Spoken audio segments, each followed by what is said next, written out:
Ferrari a été banni d'une récente réunion des fournisseurs d'unités de puissance, c'est ce qu'a révélé effectivement Racing News 365, la raison étant que la Scuderia n'avait pas officiellement annoncé son intention de faire partie du cycle de règles 2026 et s'est donc vu refuser la participation à cette réunion.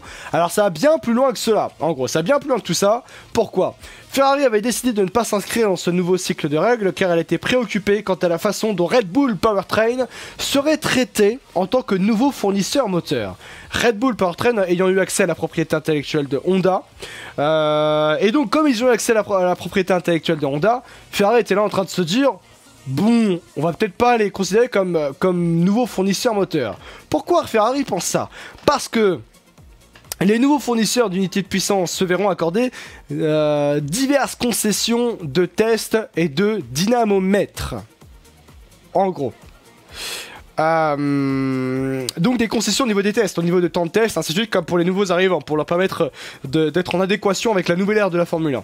Sauf que Ferrari est totalement opposé à ça, en disant pourquoi Red Bull Powertrain doit être considéré comme nouveau fournisseur moteur, alors qu'ils ont eu l'exploitation de Honda et l'exploitation de la propriété intellectuelle de Honda. Ferrari sont en mode mais foutez de notre gueule, mais jamais de la vie on fait ça. Et en fait, d'une certaine manière, tu comprends. Moi, j'avoue que je rejoins totalement Ferrari par rapport à ça. Hein. Je vais être très honnête. Hein. Une masterclass niveau moteur comme ils ont sorti en 2019, moi je dis pas non. Bah après on verra, hein, bien sûr. Mais j'avoue que aujourd'hui, voir cette opposition de Ferrari ne me dérange pas et je la comprends entièrement. D'ailleurs, ça m'étonne que Mercedes n'ait pas gueulé autant, ou du moins gueulé au point de se dire bah on va pas s'inscrire dans le cycle de règles parce qu'on veut pas de ça. C'est simple en fait, tu vois.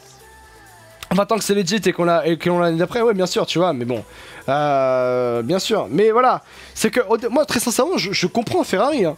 Moi, je suis Ferrari, mais je pète un câble. C'est au bout d'un moment, mais ça va, les gars, foutez pas notre gueule. Aujourd'hui, voilà, quand tu as cette situation où tu vois que Ferrari a été banni d'une récente réunion autour du nouveau cycle de règles des fournisseurs, autour des fournisseurs moteurs en Formule 1, c'est que la situation elle est grave. Elle est grave parce que Ferrari estime que c'est pas normal. Ferrari est dans une protestation assez sévère quand même de dire c'est pas normal que Red Bull Powertrain soit considéré comme nouveau fournisseur moteur, alors qu'ils ont exploité une grande, enfin ils ont exploité la propriété intellectuelle de Honda, l'intelligence de Honda et tout le savoir-faire de Honda pour faire leur moteur Red Bull Powertrain, RBPT. Et il faut qu'on les considère comme nouveaux fournisseurs moteurs Red Bull, mais c'est pas normal. Parce qu'en plus, ces nouveaux fournisseurs moteurs, derrière, ils vont avoir des concessions au niveau des temps, donc il va y avoir des avantages. Considérés comme nouveaux fournisseurs moteurs pour être en adéquation et rattraper le retard qu'ils peuvent avoir justement avec ceux qui étaient déjà présents en Formule 1, comme Ferrari ou Mercedes ou le groupe ou les moteurs Renault par exemple. Et on va dire que RBPT, là, Red Bull Powertrain, doit être considéré comme nouveau fournisseur moteur. Mais je suis totalement d'accord avec Ferrari. Ferrari, ils ont totalement raison de dire ça.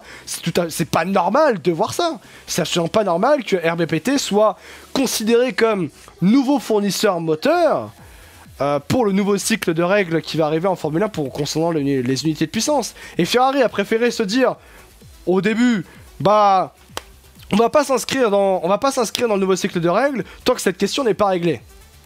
Et a préféré être banni d'une récente réunion autour des fournisseurs moteurs plutôt que pour protester, plutôt que dire ouais on va aller s'inscrire sans broncher et puis on va discuter de tout ça. Non, ils ont préféré faire ça. Bon, dans la finalité, Ferrari s'est finalement inscrit dans le nouveau cycle de règles et donc réentré dans les réunions. Et par contre, là, il doit y avoir réellement des sérieuses discussions autour du cas de Red Bull Powertrain parce que c'est absolument pas normal qu'ils soient considérés comme nouveaux fournisseurs moteurs alors qu'ils ont exploité comme pas possible la propriété intellectuelle de Honda et donc un savoir-faire extrêmement intéressant d'un grand motoriste dans le monde du sport automobile et bien sûr en Formule 1. C'est vrai que le plus étonnant c'est qu'il n'y ait que Ferrari qui râle pour l'instant. Je pense pas. Alors, je pense que tout le monde râle, très sincèrement. Je pense que beaucoup râlent. Mais je ne pense pas. Ce qui m'étonne plutôt, c'est que ça ne râle pas autant que Ferrari. Je pense qu'il y a du monde qui râle. Mais est-ce que ça râle au niveau de Ferrari? Je ne pense pas. Parce que Ferrari, ils sont quand même allés loin. Hein. Ils ont préféré dire, c'est simple, tant qu'on règle pas la situation, on proteste et on conteste. Mais tant que la situation n'est pas réglée, on ne s'inscrit pas. Bon, finalement, ils se sont inscrits. Mais... quand même, on est quand même allé loin dans la situation, quoi. Peut-être parce qu'ils vont quitter l'appel d'offres. Oh là là, tout de suite. D'où l'appel d'offres. Non, je pense pas. En vrai, s'ils quittent la Formule 1, moi je pète un câble. Hein. Jamais Ferrari quittera la Formule 1. Ça fait seule écurie d'ailleurs dans l'histoire de la Formule 1 à être présent depuis le début du championnat du monde de Formule 1. 1950 d'ailleurs. Mais ouais. Ferrari, Mercedes. Ah, Mercedes, oui, c'est vrai. À voir. À voir. Mais oui, mais je trouve que je comprends la situation en vrai. Je comprends la situation. Mais bon, on dirait que là Ferrari est un peu au cœur de l'actualité parce qu'on est quand même sur... on est quand même sur ça, plus Ferrari qui perd 52 millions quoi. 52 millions ça fait beaucoup quand même. Hein. Ça fait... on est plutôt bien. D'ailleurs, attends, mais c'est vrai qu'en plus, vu que nous sommes en 2023, on va aussi vérifier ça. Vous allez sur skodaferrari.com et vous descendez tout en bas. Les sponsors. Qu'est-ce qu'on a comme sponsor? Attendez, les sponsors ils sont là.